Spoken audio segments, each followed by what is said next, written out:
The name of the factory is Ndiaini. Ndiaini. And this is Ndiaini is part of a farmer cooperative society whose coffee we buy every year. There's multiple factories within the society, and they're represented by Kenya Coffee Cooperative Exporters, which is a group that Royal has been really close with for a long time. We love their coffees. Most of their coffees are coming from central Nyeri. This processing site is near Karatina town.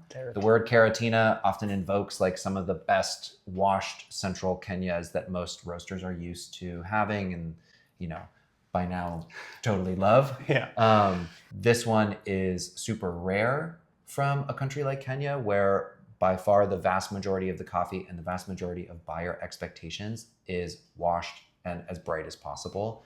Naturals tend to be very different in the cup and could be more divisive. We think we found a great one. Very special natural process on this one. Yeah, this coffee is super bright with some fruit flavors that I don't normally associate with Kenya, but are really pleasantly presented in the cup. I get a lot of tropical notes, like passion fruit custard, papaya, peach.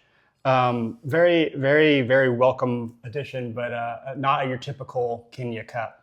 Each year, we're seeing the few naturals that we are offered by our suppliers in Kenya get a little bit cleaner and a little bit more refined. And each year, like the best of the naturals that we buy is like a little bit better than the previous year. This one, frankly, blew me away on the arrival. I was in this lab when we cupped it, when we kind of pre-selected it for the crown to consider. I found it to be like extremely creamy, soft, delicate, tropical, not like high acid tropical, but like ice creamy tropical, like cherry moya fruit, papaya.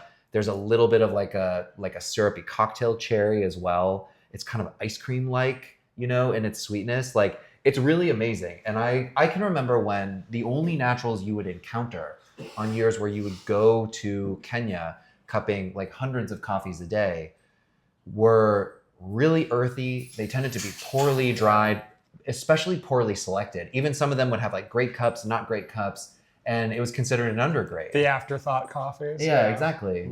They were often strip picked, and if you got a great one, it was sort of just by luck. Now we have factories like Ndiaini, which are in Karatina, a famous like sub-region of Nyeri, producing some really intentional, excellent quality naturals just like this one. Super intentional. Yeah, I'm really excited that this is a crown jewel. And, Belor brought us a cup today from the crown and it tastes amazing. So it makes me really happy that it's out there.